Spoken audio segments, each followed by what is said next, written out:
নমস্কার, জোহার। গত কয়েক বছর ধরে আমি কিন্তু একটা স্বেচ্ছাসেবী সংস্থাতে কাজ করি এবং আমি প্রচুর আমাদের এগ্রিকালচার বা ফার্মারদের সাথে আমি মিশেছি। আমি তাদের সাথে মিটিং করেছি, তাদের সাথে কথা বলেছি, গ্রামে গ্রামে আমরা ভিজিট করেছি, সেই সংস্থার থ্রু গেছি। এবং সেখান থেকে যে আমার লার্নিং, সেই লার্নিংয়ের বিষয়ে আমি আপনাদের কাছে কিছু জিনিস তুলে ধরতে চাইছি। ন্যাচারাল ফার্মিং বা প্রাকৃতিক খেতির উপরে বা প্রাকৃতিক কৃষির উপরে আমরা কিন্তু সবাই অবগত বা সবাই জানি যে আমরা কেমিক্যাল যে চাষবাস করছি সেটা কিন্তু পরিবেশের জন্য খারাপ, স্বাস্থ্যের জন্য খারাপ, এবং সমস্ত কিছু জল বাতাস থেকে শুরু করে সমস্ত কিছুর জন্য খারাপ। সেটা কিন্তু প্রত্যেকটা মানুষ আজকের দিনে সেটা অবগত এবং তারা সবাই জানে। এবং জানার পরেও তাদেরকে যখন চেঞ্জ করতে বলা হয়, চাষের পদ্ধতিটা যখন চেঞ্জ করতে বলা হয়, সেখানে তারা সেই জিনিসটাকে কিন্তু তারা পজিটিভলি তারা নিতে চায় না। ব্যাপারটাকে অনেকটা তারা মনে করে যে আমাদের উপরে কিছু চাপিয়ে দেওয়া হচ্ছে, এই টাইপের অনুভূতি কিন্তু তাদের মধ্যে আসে।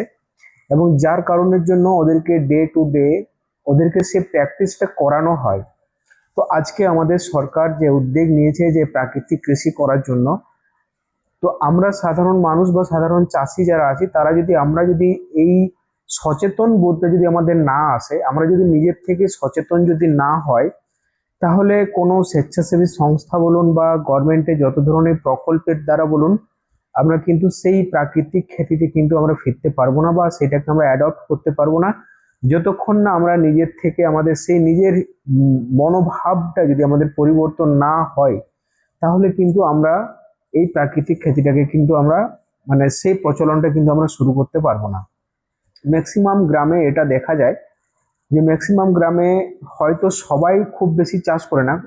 চাষ করে বলতে শুধুমাত্র ধান চাষটা করে, ধান চাষের পরে যেটুকু চাষ করে সেটা হচ্ছে নিজেদের বাড়িতে ব্যবহারের জন্য।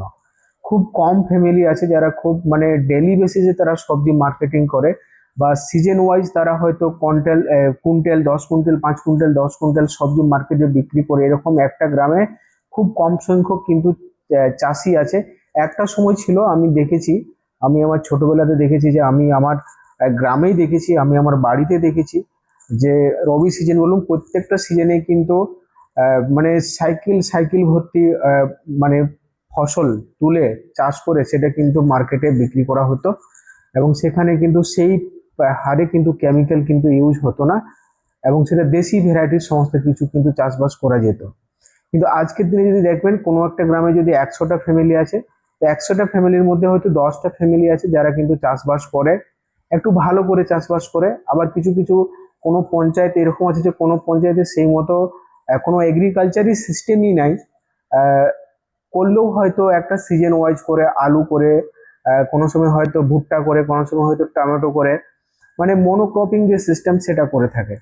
কিন্তু সিজন ওয়াইজ যে আমি প্রতি মাসে আমার সাইকেল সাইকেল আমার যে সবজি বিক্রি করবো বা আমার চাষবাসটাই শুধুমাত্র আমার জীবিকার জন্য একমাত্র আমার আয় উপার্জনের একটা মাধ্যম, সেটা কিন্তু খুব কম ফ্যামিলিতে দেখা যায়। তারা এখন অনেক জিনিসের উপর ডিপেন্ডেন্ট হয়ে গেছে। তারা হয়তো কেউ বাইরে কাজ করে, আবার রেশন পায়, আবার তারপরে এখন লক্ষ্মীর ভান্ডার পেত, এখন আবার অন্নপূর্ণার ভান্ডার পায়। তো চাষবাসের প্রতি যে একটা ইন্টারেস্ট বা ন্যাচারাল ফার্মিংকে যে আমরা অ্যাডপ্ট করব, তার যে একটা মনোভাব কিন্তু আমাদের যে চাষিদের কিন্তু একদম নেই। আমার যেটা একটা পার্সোনাল ভিউ থেকে বলছি, কারণ আমি অনেক ডোর টু ডোর চাষিদের কাছে গেছি এবং সেখান থেকে তার যে অনুভূতি সেই কথাটা আমি শেয়ার করছি আপনাদের। তো আমাদের মনের মধ্যে যদি এই মনোভাবটা যদি না আসে, তাহলে কিন্তু এটাকে এগিয়ে নিয়ে যাওয়া কিন্তু খুব চাপ।